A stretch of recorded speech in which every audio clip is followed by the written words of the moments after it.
Coming up on Carolina News, the family of 5-year-old Nevaeh Adams finally has closure. That weight is lifted off of me, Then, the U of SC football team has been put on probation. We'll tell you what that means going forward. And later, Netflix is cracking down and kicking people out as the days of sharing a password are over. Carolina News starts now. From the University of South Carolina, your news, your sports, your weather. Carolina News begins now. Hello and welcome to Carolina News. I'm Elena Barilla. Hello, I'm Tiffany Morton. Our top story today, we have an update tonight on the search for the missing 5-year-old Nevaeh Adams from Sumter. And sadly, it's not the outcome anyone had hoped for. A news conference Tuesday evening revealed the remains of the young girl were found last Friday in the Richland County landfill in Elgin. Nevaeh had been missing for 2 months when her mother, Cherie Bradley, was found dead at her apartment on August 5th. The girl's father, Dupree Adams, spoke following Tuesday's press conference. Most of all, just seeing my daughter.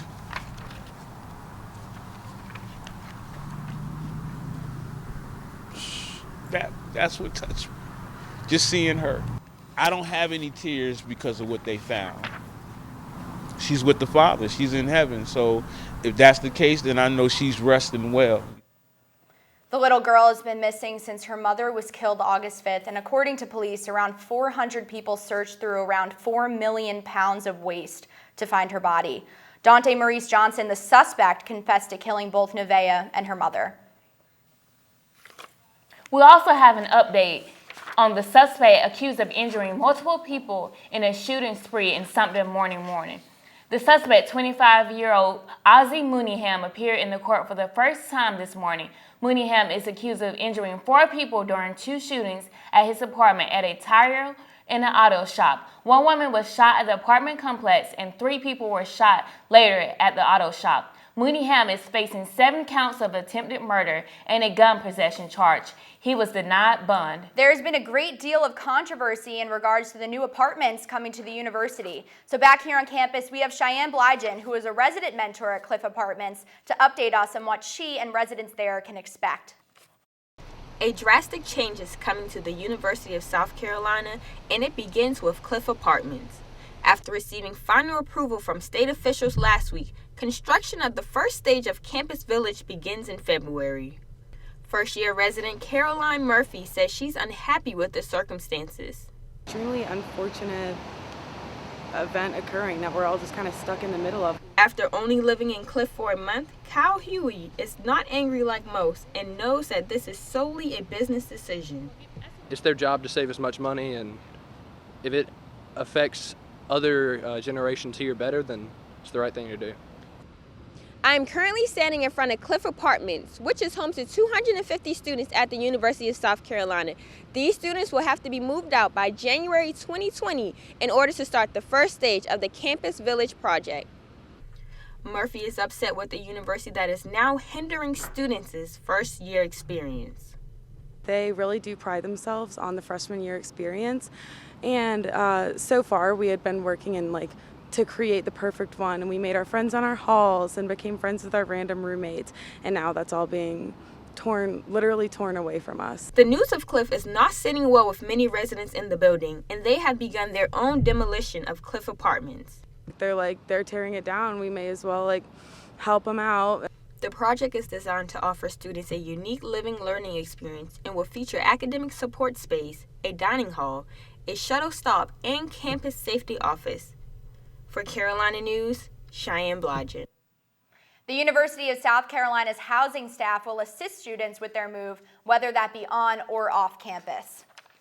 Trump's upcoming visit to Benedict College on Friday is creating a stir, especially with the recent announcement that South Carolina reporters won't be allowed inside to cover his speech. According to the Post and Courier, due to space limitations, only White House reporters are able to attend the forum that is focused on criminal justice reform. The event, however, will be still broadcasted live. Well, it's nice and sunny outside right now, but for those who are planning to attend Trump's visit, I'm sure they'd love to know how the weather will look. Well, we have Mike Rogers live in the greenhouse right now. Mike, what can we expect for the weather this weekend? Is there going to be a huge change coming? Elena, temperatures are going to drop considerably as the sun goes down tonight, but there's not going to be much of a daily temperature change going into the weekend.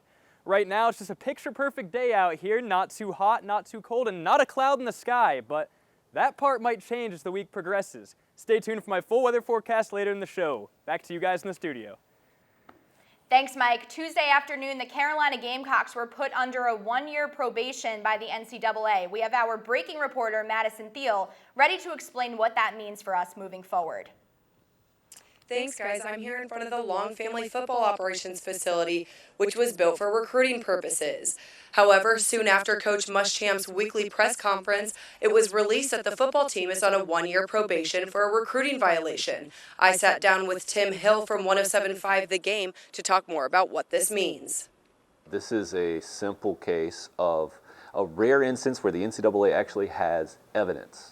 Hill was reassuring that although it was against the rules of NCAA, it was handled properly and the Gamecocks have taken full responsibility. The issue at hand was that an assistant coach from South Carolina sent 13 text messages to a recruit and met him off campus before the NCAA's permitted time frame. During the time of the violation, South Carolina released 2 assistant coaches, but after speaking with USC Athletics, no names can be confirmed as to who was involved. South Carolina has been fined $10,000 and given a one-year probation period that puts different restrictions on recruiting. Full details of the agreement that USC and the NCAA made can be found on Gamecocks Online. There will be no postseason restrictions placed on USC for this issue. You say recruiting violations, it sounds so much worse than it really is when it's something like this. This is 13 text messages and having a conversation with a kid when you're not supposed to talk to them. Is it technically against the rules? Absolutely. Should you encourage this? No. Does it happen all the time? Absolutely, and all over the place, and rarely do you get actual evidence of the wrongdoing. That's the difference in this case, I think, from the Carolina perspective.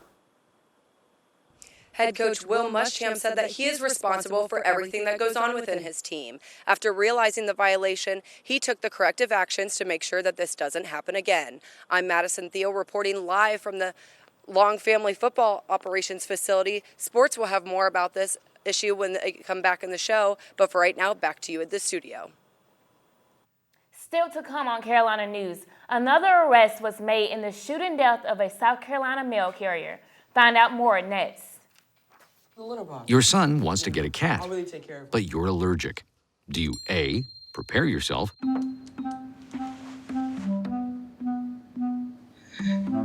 B, make the best of it, C squared equals 25. Good job. or C, find a loophole? When it comes to parenting, there are no perfect answers, but that's okay, because you don't have to be perfect to be a perfect parent. Teens in foster care will love you just the same.